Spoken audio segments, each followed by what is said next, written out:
Welcome. Welcome. Today we're going to talk about how to approach personal development with intense efficiency. Yes. We like efficiency. We do. We're very efficient people. We are. We're very disciplined. Yes. And we had to be. We had to develop disciplines and protocols and methods and approaches and everything in order to not only heal, but also to get good at stuff. Yeah. Whether it be to gain mastery in a musical instrument, like for me, whether it to heal from really intense, difficult early experiences, whether it's mastering the creative medium of entrepreneurship. Mm-hmm. This all requires a lot of discipline and raising children. Yeah.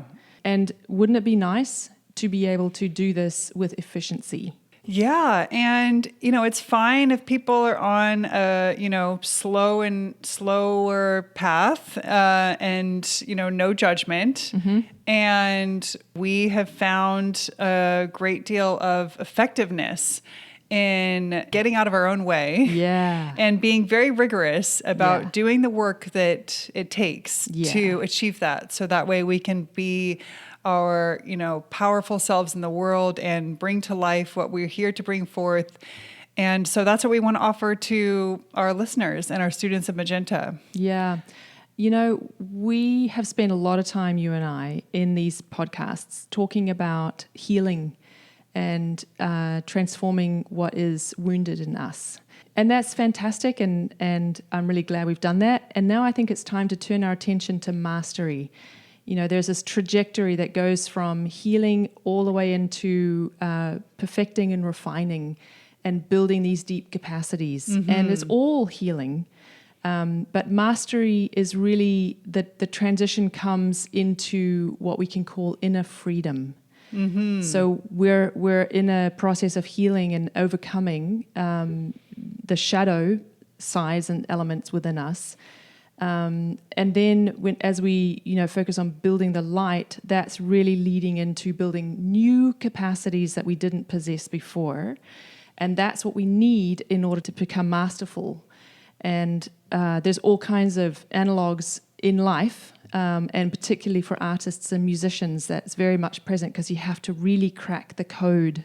Mm-hmm. And I think this is our mission, is to crack the code on how you do this inner mastery. How do you become masterful? So we decided to change the name of our current season that we're entering into. we started with the art of spiritual development, mm-hmm. which makes sense because we see all of this work, these activities in ourselves, in our inner world, and the outer application of them in our relationships, leadership, discovering our purpose. All of these are mm-hmm. spiritual activities. And so it did make sense for us to talk about spiritual development. But we want to be shooting for and aiming for inner mastery, where we're moving out of just wanting to heal our pain and suffering and more into what are we aspiring toward? Yeah. What is our purpose? What is our meaningful contribution that we're wanting to make? And as you said, this whole journey healing is integral throughout it. Yeah.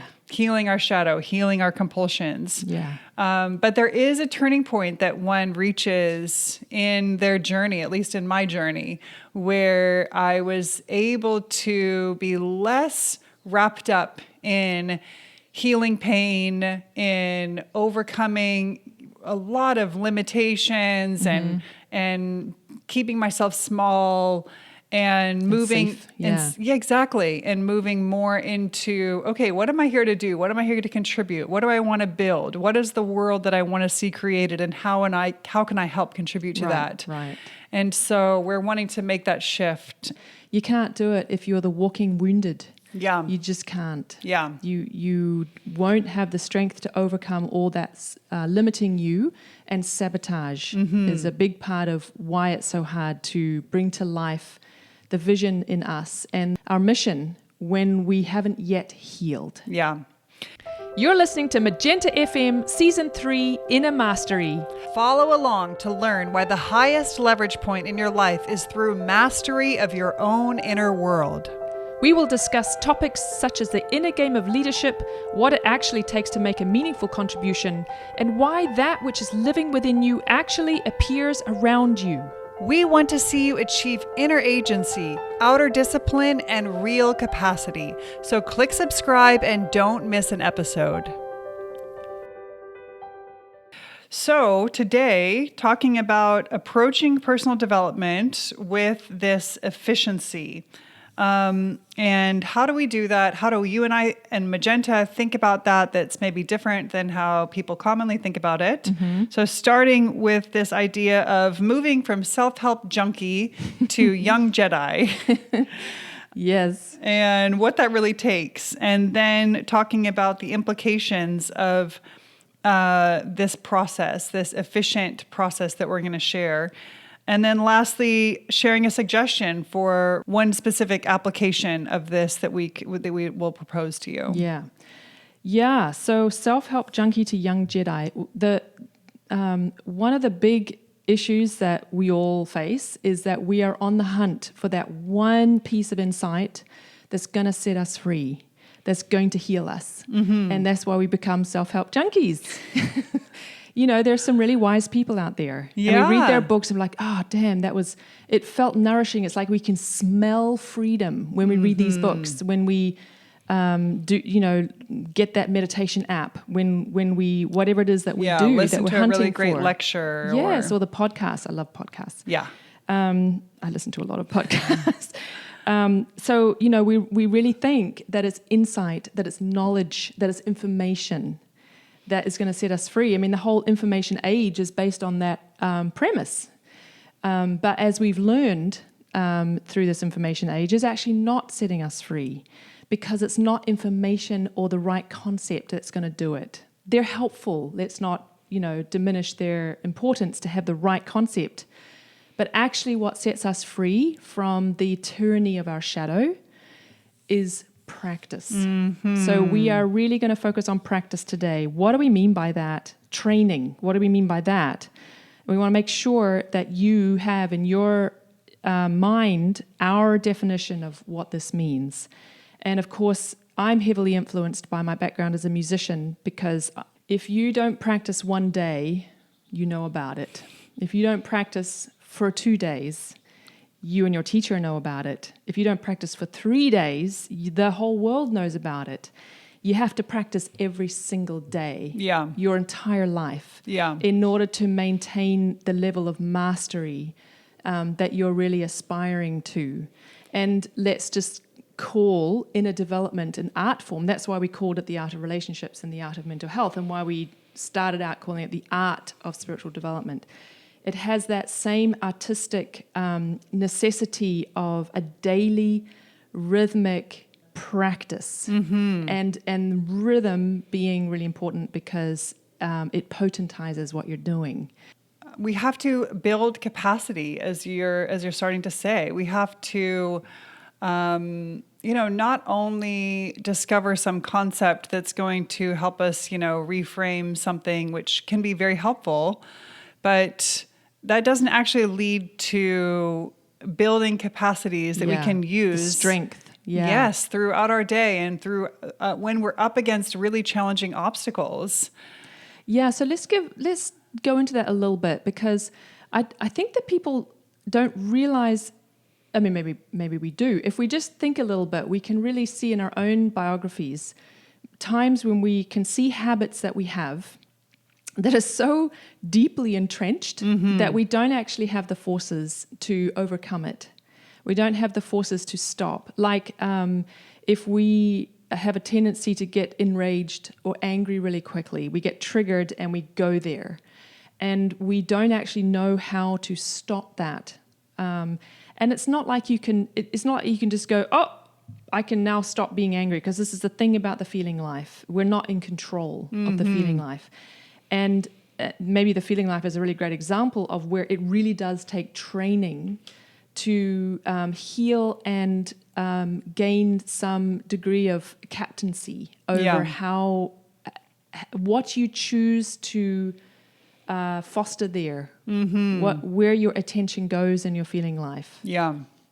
And presence, that's another big one. That was a really huge turning point for me in my own path of personal development, was recognizing and seeing how I was unable to be really present with my child when I became a young single mom. And it made me really confront a lot of things that were being suppressed, because when we're suppressing, we can't selectively numb. We can't, selectively suppress some things and then be fully present to what we want to be present to. Yeah. And so this was this real crucible for me to face the wounds and the trauma and the pain and everything I was suppressing, so that I could be fully present. And I had to be, and what I was avoiding was very dark and really, huge traumas and, horrific events that I experienced. And what came on the other side of that was, a great capacity for being present. So not only for my son, but being able to be present for, as a leader and for what I wanted to bring forth in the world. But I had to be very rigorous, very dedicated. I could not let up, because of what I was up against was so great. Like the adversity that I had to get onto the other side of was so great that, it did give me a lot of inner strength. And then, I could see as a leader and as someone who, created organizations, and I could look back and see, where some of those capacities for courage and presence and, and facing the obstacles head on and not shying away or avoiding, how that came from this real crucible moment in my life where I had to buckle down and face it, get to work. Yeah. And the thing is that we can spend many, many years trying to do just that. But if we don't know what the right things to do are, or even the right next things to do are in that healing journey, it can be a real crapshoot. We're trying this, we're trying that, we're shopping around in the spiritual marketplace for the right, right. So, but we're going to talk about that a bit later, about how we navigate through, all the choices and all the possibilities, but none of them really seem to be it. Yeah, so we have this as an orientation to what we're striving for. That's why we wanted to use the young Jedi as a kind of a picture, because we all have a sense of, okay, I just don't want to be in pain anymore. Okay, but who are you trying to become? And it's not a question of, who am I or who are you? Because you are a constantly evolving and metamorphosing human being. So there's no central place or arrival point there. It's an infinite process of evolution. But you can have a North Star, the navigational tool of a North Star about, okay, what is your aspiration? And so we wanted to put out this picture of, going from a self-help junkie to a young Jedi, someone who's training, under the mastery of the wise Yoda. But, the Jedi, they had to really practice every day with the Force, and work on their own inner capacity to work with this invisible terrain. They couldn't just learn about it and get some download. Right. They had to, wrestle with it and work with it and put in the work every day. And through that, they became these masters of the Force. Yeah, so that's a picture. There's a two-step process here. There's one of learning how to overcome and grow out of compulsive, addictive habits that are keeping you stuck and limited and in pain, and building new capacities that you don't yet possess. Those are the two main gestures of mastery. Most people are living in a constant state of fear, anxiety, and stress. So many are struggling with the pain of depression or with life not going the way they want it to. And all of this leads to a lack of presence of mind and heart. We doubt our worthiness, we second guess our decisions, and we struggle with negative thoughts and beliefs. But did you know that meditation is actually the perfect place to address these challenging issues? However, most meditation techniques being taught today are merely focused on stress reduction or changing brain states and are not suited to personal healing and spiritual transformation. It's time to learn how to meditate in a way that gives you a healthy foundation in the intangible but very real world of the soul.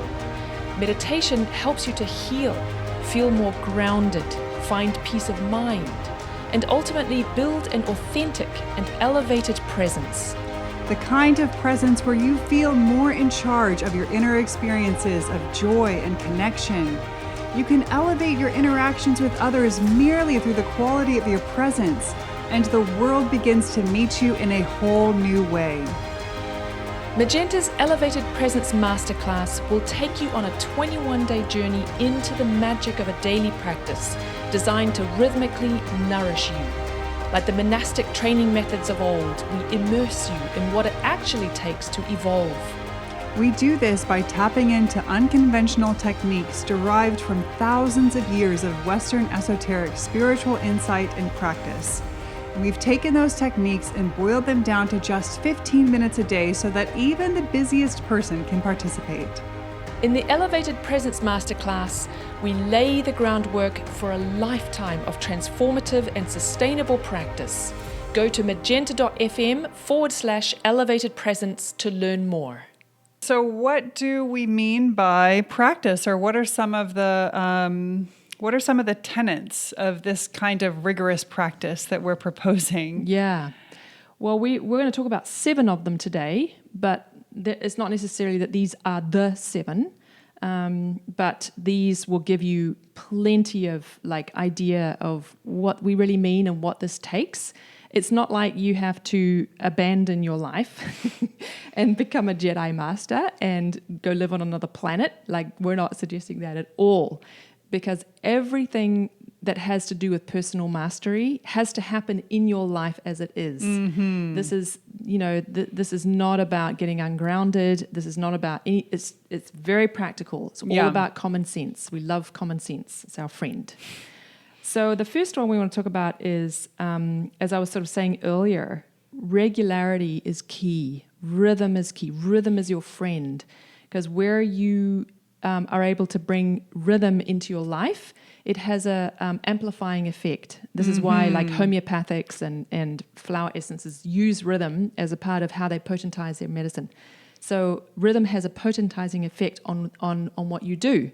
And that's why, for a musician, it's every single day. There's no days off. Because if you take a day off, you feel this outsized loss in sensitivity. I can't really explain it, but it has that thing of it carries the momentum for you. And so there's a saying from Rudolf Steiner. He says rhythm replaces strength. Mm-hmm. So you also don't have to bring your will to it with the same force. I'm just my willpower. If you build the rhythm into your life, meaning the same time every day, for instance, the same time every day I'm going to do my meditation, same time every day I'm going to do my journaling, thing, or whatever it is. Do it at the same time every day, and it's not so hard to sustain. Mm-hmm. So that's really helpful. So doing, I've heard a lot of people who do, for instance, meditation on average 3 times a week. Yeah. And I think that's cool, but if you want to build real capacity, it's not 3 times a week. It's more like every day. Every day, mm-hmm. Yeah. The second point we want to make here is really about understanding why you're doing the practices that you're doing and what they are doing within you. Mm-hmm. And this creates a lot of natural enthusiasm and motivation to do this work. We understand why we brush our teeth. And so it's not hard to brush our teeth. Right. But if we are thinking about, meditation, for instance, as just a nice to have relaxation tool, mm-hmm. then it makes sense why some people would only do it 3 times a week, because it's not that important if you're thinking about it that way. Right. But if you start to learn about the nature of the human being, you start to learn about your inner life and also the outsized, impact that your inner life has on your life and on the world, and that what is coming to meet you is actually coming from you, then that gives you a whole different perspective on this inner mastery. Right. And the implications of, really taking your inner life in hand and becoming masterful and free from compulsion. And if you see and understand what it's actually doing in yourself and in the world, then it's going to be much easier to show up. To show up for yourself in these practices. Yeah. Yeah, so that understanding is really important, but also enthusiasm. So the warmth of enthusiasm, it warms the will, and the will, in order to be engaged, it needs that kind of warmth, the warmth of understanding, I really get why I have to do this. It's really important to me, and I'm enthusiastic. I get it. I believe in it. I believe that this is necessary. Yeah. So this is another part of, the dedication part of being committed to the practice. Yeah. Like if you can trace that you're missing your meditation for a couple of days leads to you snapping at your kids, then that could give you a lot of enthusiasm for doing that meditation because you really care about how you're showing up for your children, and you're, that can be bring a lot of warmth and enthusiasm, as you're saying. Yeah. And then the third aspect to that is doing the right things. So one interesting thing about guided meditations that I've observed over the years, or meditating to music or something like that, the problem with a guided situation is you yourself are not doing the work. You are not actually, you're not the one who's really running the show. The app is running the show. Somebody else is walking you through it. That's like having somebody else exercise for you, So the act of sitting down and focusing your mind, focusing your attention, being present, learning how to calm all the agitation and the restlessness, all of this is muscle building. This is soul muscle building, which leads us into the fourth one. So we kind of like to call it the soul gym. You got to get into the soul gym. So, you want to build muscle, and you want to be fit for service, and you want to be fit for life. You go to the physical gym. It's a no-brainer. It's like super easy to understand. Well, why don't we go to the soul gym? Like, why aren't we thinking about it in that sense? Yeah. Well, I would guess that it's possibly because people don't realize that their thinking and their feeling and the source of their will, or what they actually set out and do in life, are actually belong to the realm of the soul. They're actually spiritual capacities that can be strengthened.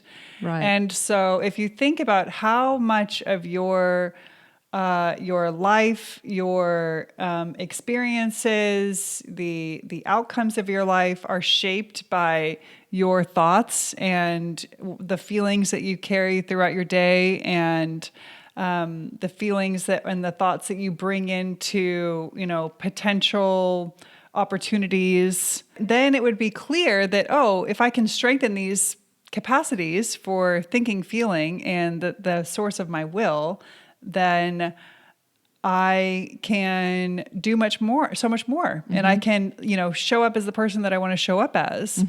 So, of course I want to exercise and put in some fitness time for the fitness of my soul. Yeah. Yeah, and it's really like that. Yeah. You are the gym building. You are the machines. Yes. And in a way, Magenta is like the personal trainer. Right. Because we're like, okay, you need to understand the basics about your body and the mechanics of the body. In this case, of course, it's the anatomy of the soul. Yeah. So that you know which exercises to do for what reasons. And then the program that you follow is informed by knowledge about the nature of the soul and the nature of thinking, the nature of feeling, and the nature of the will, so that when you are doing the exercises, the strength training, you're doing the right things, and you don't do something stupid, and you don't hurt yourself, and you don't, inadvertently build egotism and fall into the temptations of the shadow. You understand this terrain and its nature, so that the exercises that you do will are not only the most efficient to help you accomplish what you're trying to accomplish, so you're not wasting a lot of time, doing the wrong things, but that you can shorten the time that you spend doing this. I mean, you and I have wasted, well, I don't know, it's not really wasted, but we have spent many years on this path of inner development, and we've put a lot of investment, a huge amount of time and energy into it. And if I could make that path shorter and more efficient for someone, by golly, I will, Yeah. So it's showing, it's the anatomy and the understanding of how things work. And then it's also, what are the practices? What are the right exercises? We keep mentioning meditation, which is a really main one. Yeah. But there are others too. There are other, regular daily practices that work on different aspects of us in different ways. And there are dangers, to use this example of the body, for instance, the physical body, there are dangers and unintended consequences when we try to shortcut things. Right. And, take a pill, for instance, the weight loss pills and, all of these shortcuts that have, people can see now what the consequences are for some of these. And so that's why it is important to understand what you're doing and what it's doing within you and why. And so this, for these things, we draw from these, long lineages of understanding of the human being and consciousness. And, we draw from teachers that we trust. Yeah. And from teachings that make sense and are very clear, and you with follow with your logic. Yeah. So another way of looking at that, and this is our fifth point, is knowing the anatomy of the terrain that you're working with, and just think of it like, the terrain of the soul, the inner life. Think of it also like getting to know an artistic medium. So, if you want to learn to paint, you've got to understand color and paint and viscosity and canvas and how it all just works together. Otherwise, you'll just make a muddy mess. And it's the same with life. With filmmaking. Filmmaking. If you want to make a film, you have to understand, how certain equipment works, and the archetypes of storytelling, and how to work software, runs, and audio equipment. Yes. And how to test it. Yeah, exactly. So it's the same with the inner life, the terrain of the soul. Get to know it really well, and then you can begin to be very creative there. It's an artistic thing. So then we have discipline. Discipline is not a dirty word. Discipline is very awesome. And I personally love discipline because it has emancipated me from a lot of hardship and pain. You can get more done, you can grow faster, you can have a more meaningful life. The opposites of discipline, like laziness and procrastination and avoidance and unwillingness to take responsibility for your progress, those things are going to be detrimental, obviously. They're going to hold you back.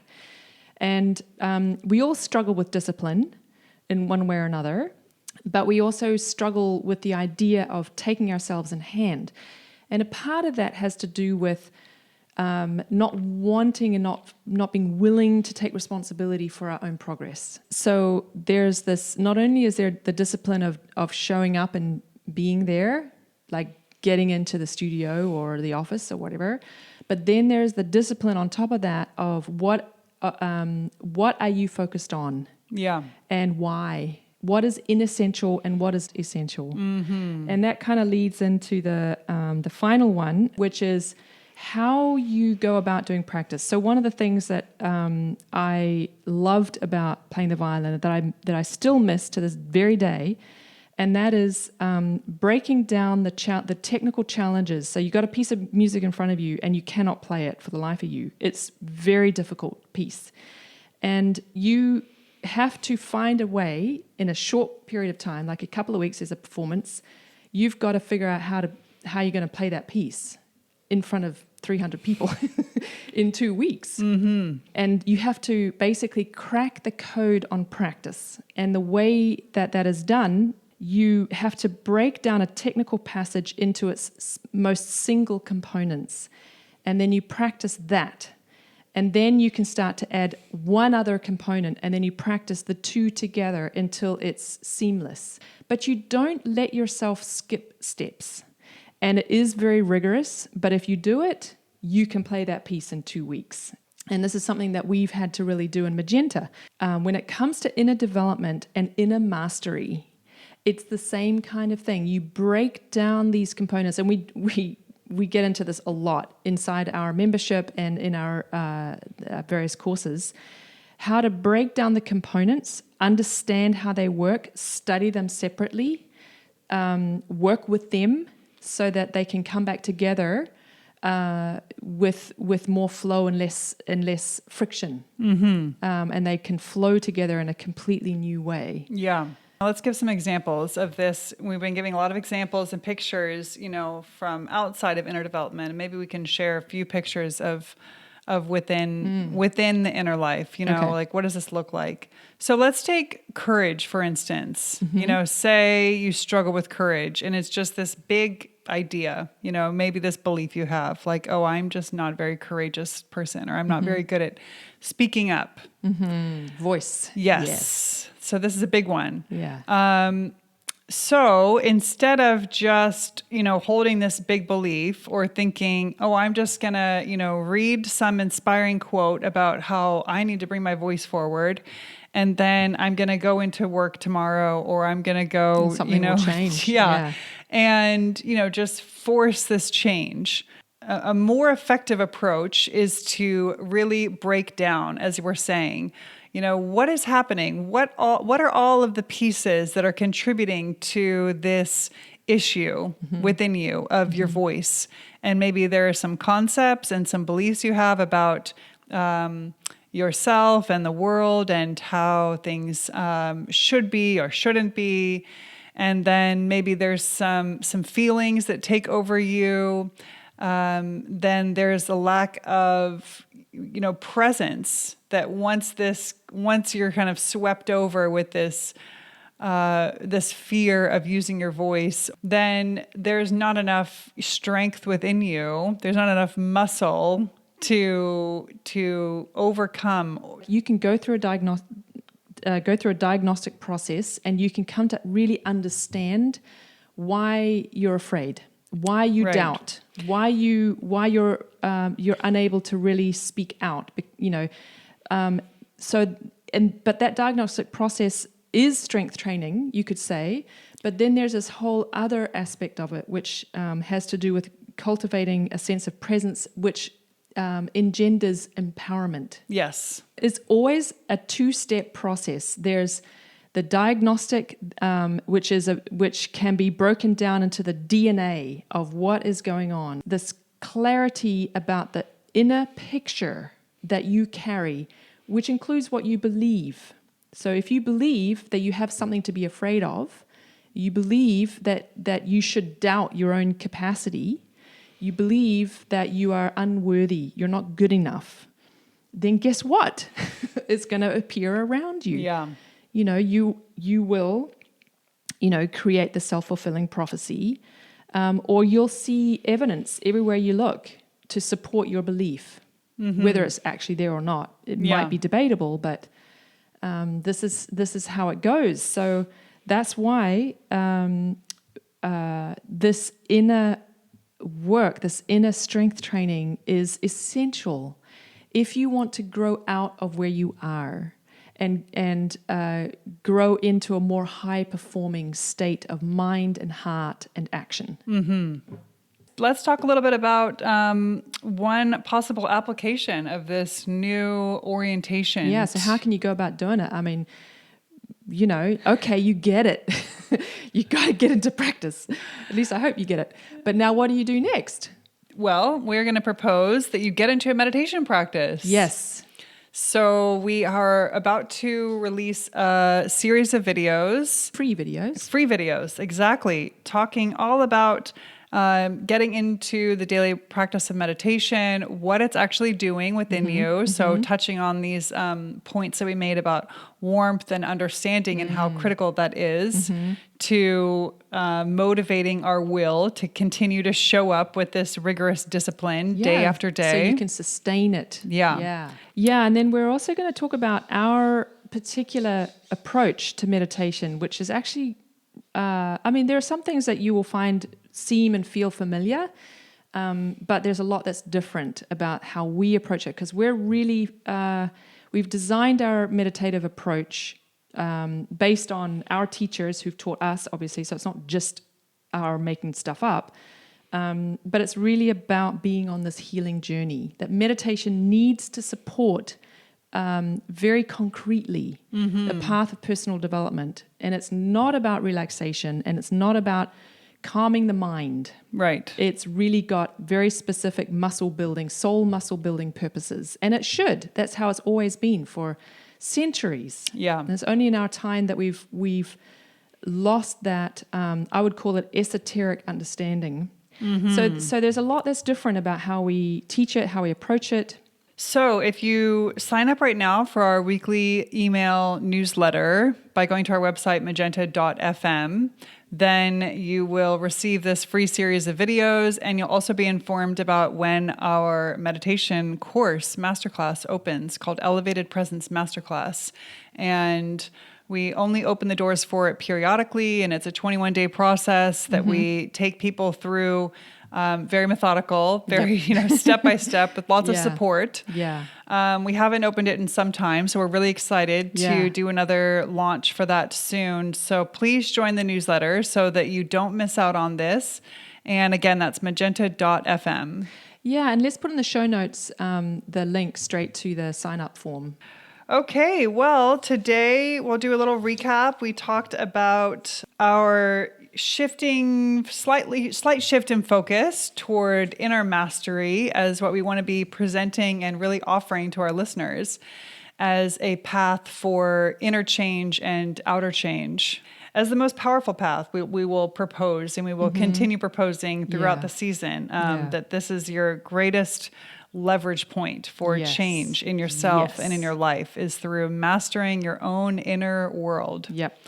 And then we talked a little bit about this shifting perspective on how do we actually create change, and from self-help junkie or seeking knowledge and advice, or just that perfect piece of insight from some, insightful writer or thought leader, to a young Jedi master who needs to really practice and train and, every day rhythmically work to build capacities in themselves. And through that, they become a master of these invisible realms. Right. And then we talked about some of the tenets of practice and gave some pictures of practicing with instrumentation or leadership, how these principles apply across different mediums and different applications. But what we're proposing to you is that, applying these principles and tenets of practice to your own inner development and mastery of your inner realm, of your thinking, your feeling, your will, and building capacities within yourself, then you will have the outcomes that you want in yourself, and in your life around you is going to mirror that. And then we gave a plug for Elevated Presence Masterclass, our upcoming meditation course, and some free videos that we'll be releasing before then that give a little bit more insights and teachings on meditation. And join the email list. Yes. Awesome. Thank you so much for listening today. And we'll be seeing you next time. See you soon.